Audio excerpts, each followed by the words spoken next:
حل کر دیتے ہیں۔ پھر پاناما کا معاملہ آیا اور پھر اسی کے نتیجے میں عمران جو وزیر اعظم نواز شریف تھے ان کو نااہل قرار دے دیا گیا۔ یہ تمام تر عدالتی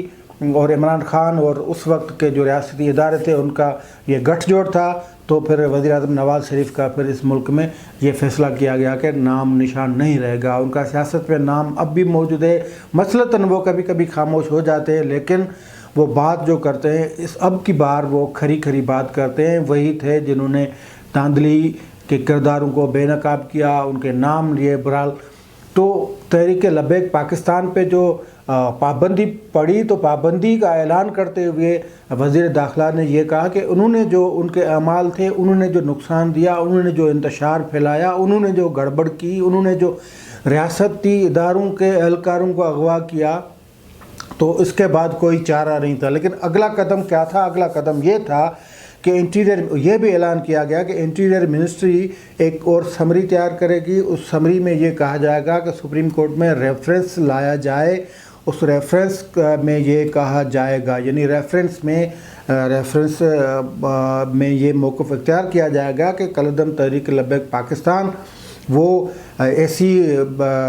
خطرناک قسم کی ہنگامہ خیز، فتنہ خیز، خونریزی، انتہا پسندانہ سرگرمیوں میں ملوث ملک کو جام کر دیا، پبلک کو نقصان پہنچایا، تو اس کے لیے اس کی پابندی کی سفارش کی جائے اور اس جو ریفرنس ہے اس کی منظوری دی جائے۔ لیکن وہ بات بیچ میں ہی رک گئی۔ پھر اچانک یہ ہوا کہ ایک دن پابندی لگی، دوسرے دن تحریک لبیک پاکستان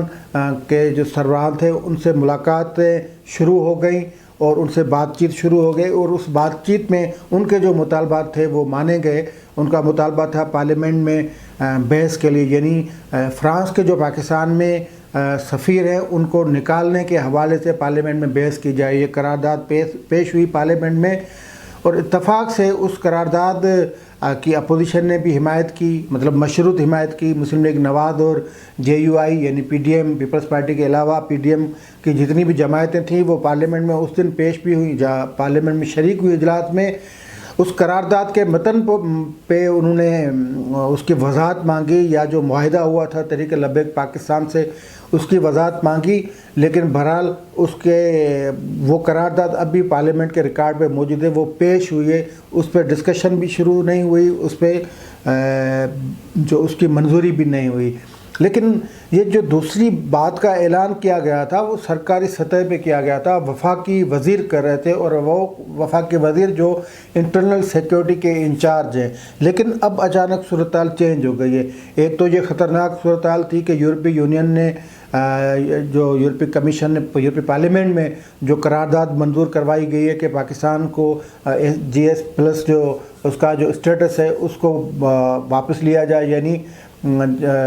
اس کو جو رعایتیں دی گئی ہے، جو ان سے نرمی برتی گئی ہے، اس پہ نظر ثانی کی جائے۔ یہ کوئی معمولی نہیں، انٹرنیشنل اگر سینیریو میں دیکھا جائے عالمی پس منظر میں تو یہ پاکستان کے لیے خطرات ہے۔ پاکستان ویسے ہی معاشی بدحالی کا شکار ہے، جس کا اعتراف کل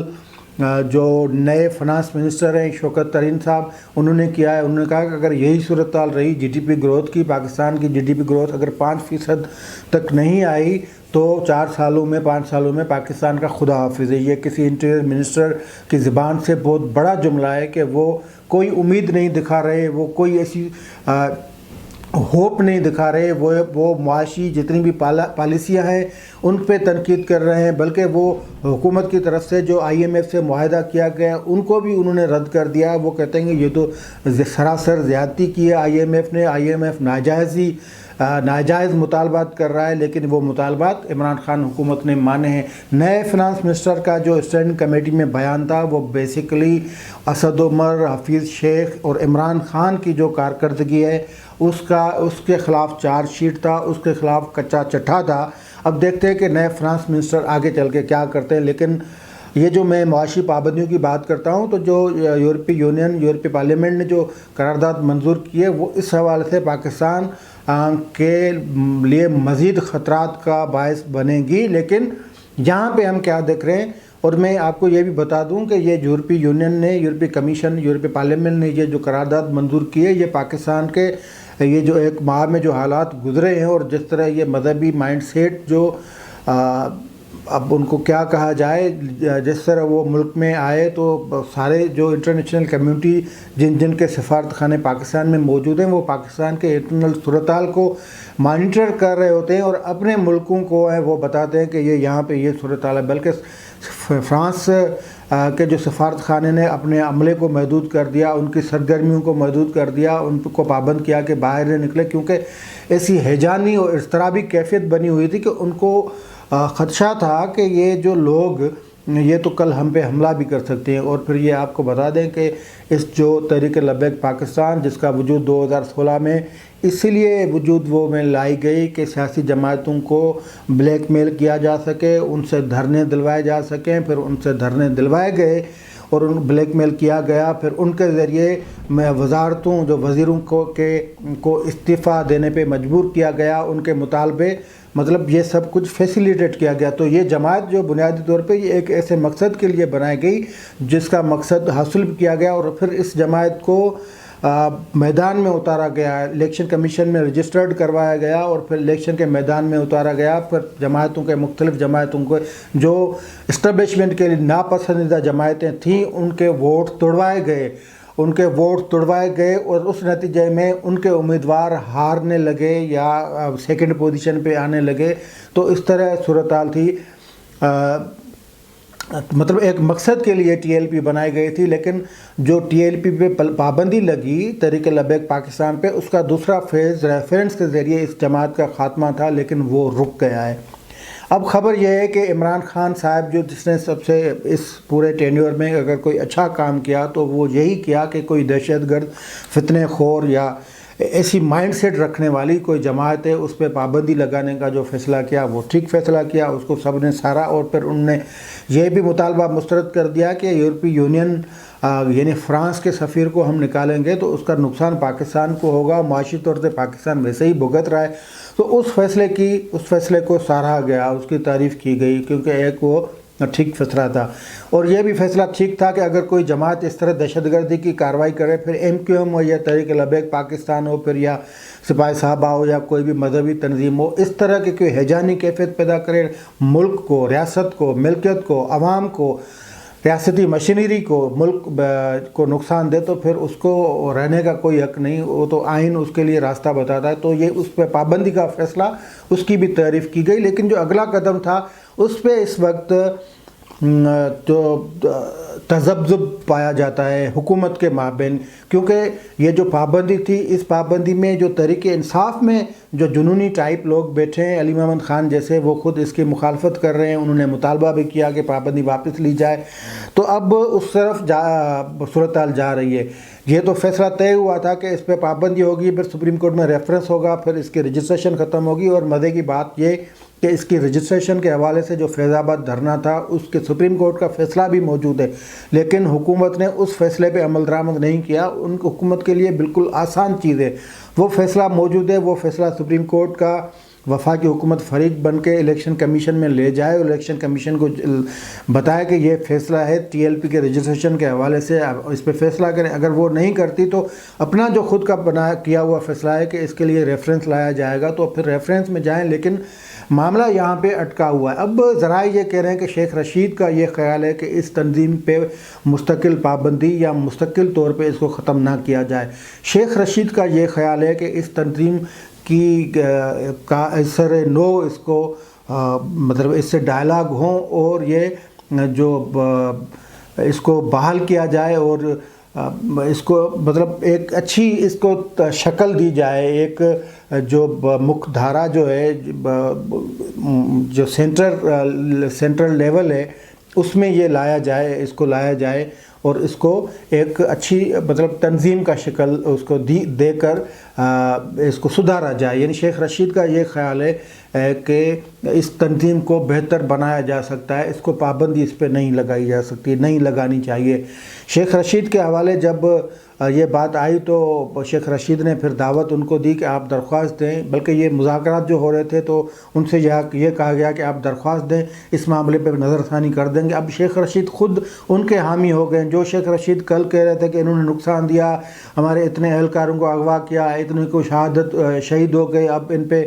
پابندی لگے گی، پھر ہم سپریم کورٹ میں کل جا رہے ہیں، آج سمری موو ہو رہی ہے، جو اتنا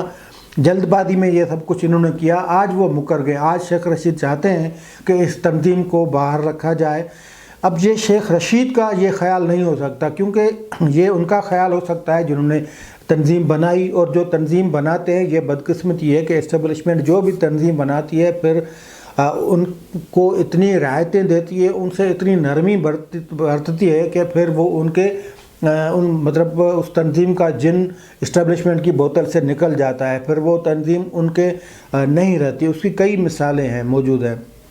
جو بھی تنظیم بنائی اپنے مقاصد کے لیے، پھر اس تنظیم نے اپنے مقاصد حاصل کرنے کے لیے وہ اسٹیبلشمنٹ کو ماننے سے وہ انکاری رہی، اور پھر اس کا نقصان ملک کو ہوا۔ تو تحریک لبیک پاکستان کو جنہوں نے بنایا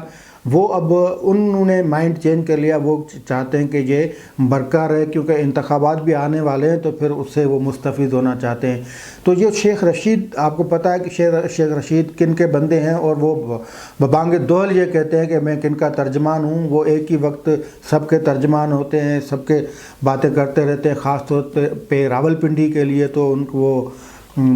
کے بڑے ترجمان بنے پھرتے۔ تو شیخ رشید اگر کہہ رہے ہیں یا ان کا خیال نہیں ہے اس تنظیم کو ختم کرنے کا، تو یہ سمجھا جائے کہ جو بنانے والے تھے ان کا پھر خیال نہیں ہے۔ عمران خان یا حکومت کا ایک دڑا یہ چاہتا ہے کہ یہ تنظیم مستقل طور پہ ختم ہونی چاہیے، اس کے لیے ریفرنس ہو، اور ریفرنس کے بنیاد پہ الیکشن کمیشن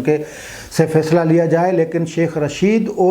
شیخ رشید جن کے لیے کام کرتا ہے وہ اب نہیں چاہتے کہ ٹی ایل پی پہ مستقل طور پہ اس کو ختم کیا جائے۔ یہ آج کل معاملہ چل رہا ہے، لیکن پھر یہ ذہن میں رکھنا چاہیے کہ اگر اس کو ختم نہیں کیا جاتا، یہ کل پھر راستوں پہ ہوگی، اور کل پھر یورپی یونین جس طرح انہوں نے قرارداد منظور کی ہے، کل پھر آپ کو کوئی بڑا ملک جو ہے وہ آپ کو سیدھی کوئی وارننگ دے سکتا ہے، یا آپ کو پھر بڑی مشکل میں پھنسا سکتا ہے۔ تو حکومت کو چاہیے کہ وہ